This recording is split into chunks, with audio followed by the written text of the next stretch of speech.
living fully, living your life fully? Are you stretching, growing, loving, doing things that make you feel passionate, excited, alive, fulfilled? If not, you probably lack trust. Yeah, trust. When you don't trust yourself, others, the Creator, what happens is you hold yourself back. And as long as you continue to restrain yourself, you can't truly enjoy life to the full extent possible. And I know this from experience. So despite the fact that I've written about living fully, that I created a course called the Living Fully Challenge, I often do not do this one essential thing that is required for living fully. So you really have to trust so that you can let go. Okay? Now, truth be told, as I said, I don't think I've been trusting enough in order to live my life fully, but I didn't realize that trust was so critical to living fully until a few weeks ago. And so it's no wonder I wasn't trusting enough, right? But it was during a meditation in a class I was taking where I had this big aha moment. I saw images of my childhood, memories of times when I lived fully, and I recognized that shared element in those experiences, and that was trust.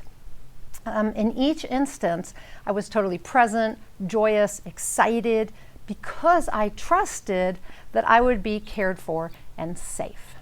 Okay? And that trust allowed me to let go and experience the moment in its entirety, to live fully. Now, you've probably seen pictures of people on roller coasters, right? And they're not holding on to that safety bar. They got their hands up in the air and they are, it's like total abandon, right? They're experiencing the moment fully.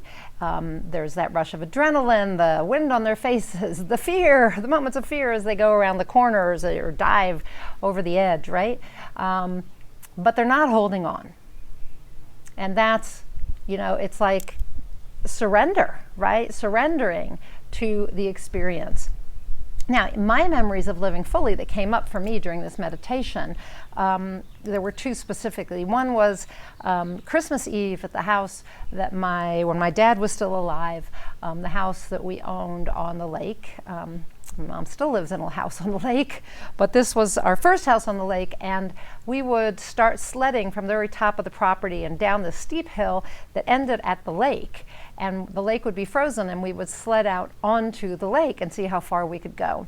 And I remember my parents doing this with me, and my sisters, and some family friends, and we'd all get out there on New Year's Eve in the dark and go down the hill, and we would glide out there onto the ice.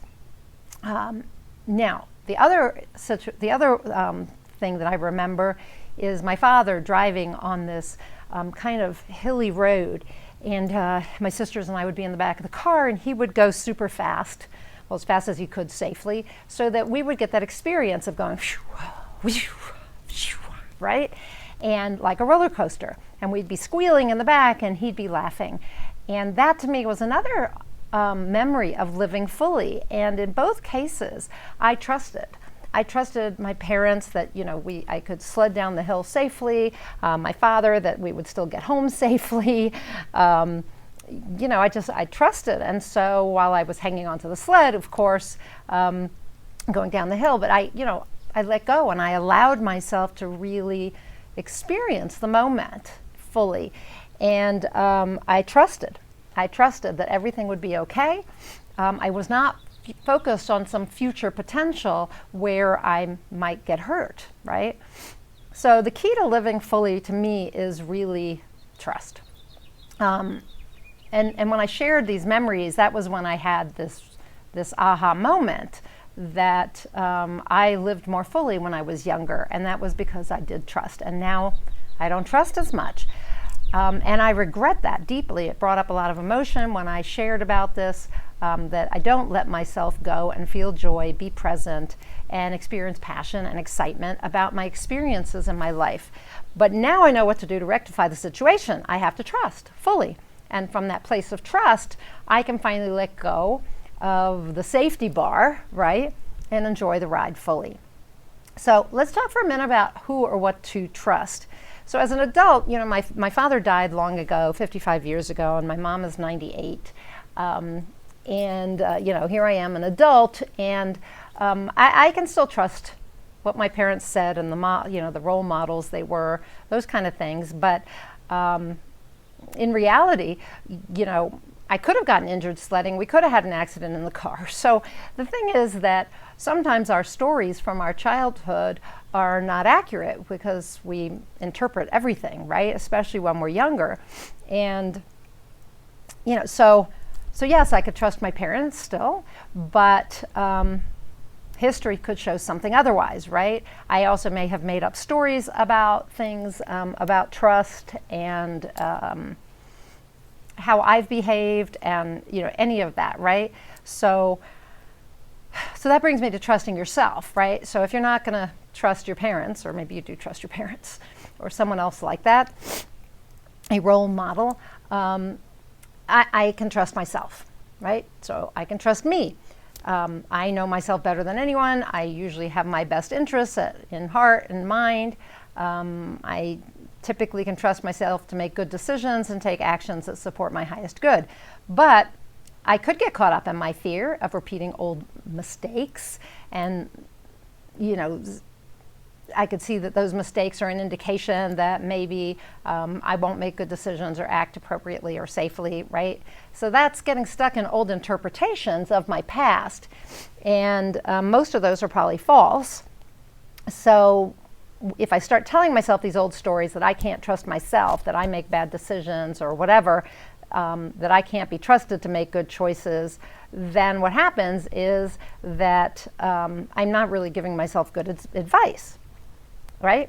Because those stories and interpretations probably aren't true. But if I tap into my intuition and my higher self, then I'm going to receive guidance based on the present moment, and it's going to drop those incorrect interpretations about the past or my fears about the future, right? So if I trust my spiritual guidance, I can let go and allow and live to a much fuller extent because I can trust my spiritual guidance. So I have to tap in and trust that.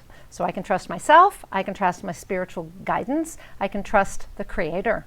You've probably heard the adage that the universe has your back, and so if you trust that, if you trust that God, Source, Creator, the universe is watching out for you, if you trust in something, that something greater than you is always looking out for your best interests, that's all you need to allow yourself to let go and enjoy the ride. So that's how I see it. I could trust the past, like my parents, I would say, not necessarily the past. I can trust myself. I can trust the Creator or spiritual guidance. Now, an important part of this that I realize is that lack of trust leads to fear, because whatever you fear, you're actually not trusting, right? So you may not trust that money will come in, that your boss will keep hiring you or whatever, that your partner will be faithful, that you'll stick to your diet, right? But what that is you're fearing the future, that you're not going to do something, or somebody's not going to do something, or something, because distrust involves suspicion and doubt that someone's honest or something is reliable. So you fear that someone can't be trusted, isn't honest, or is going to let you down. So you are imagining the worst, right? You're worrying that your worst fears are going to come true. And that doesn't keep you present. It puts you into the future, right? And then you have to start thinking, are you excited or are you afraid? Are you open and allowing or closed and receptive? So if you imagine shifting into trusting fully your circumstances, what then? Are you going to feel contracted? Are you going to feel afraid? Are you going to feel unreceptive? Or are you going to feel the opposite of these? Excited, open and allowing, right? Receptive. So I want you to stop for a minute and actually do that, right? Close your eyes, think about an area of your life where you lack trust. How do you feel when you lack trust? And if you imagine shifting into trust, how do you feel? And then imagine how you're going to experience life in a year or more if you continue to lack trust in someone or something, right? Are you going to live fully, or will you be holding back? I've done this exercise and I know the answer.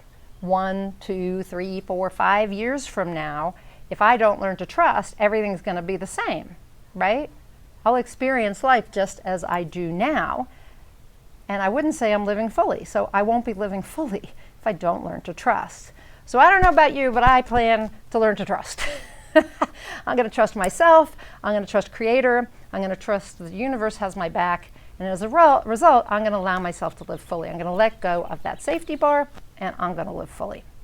So why don't you tell me in a comment down below what stops you from trusting that so that you can live fully?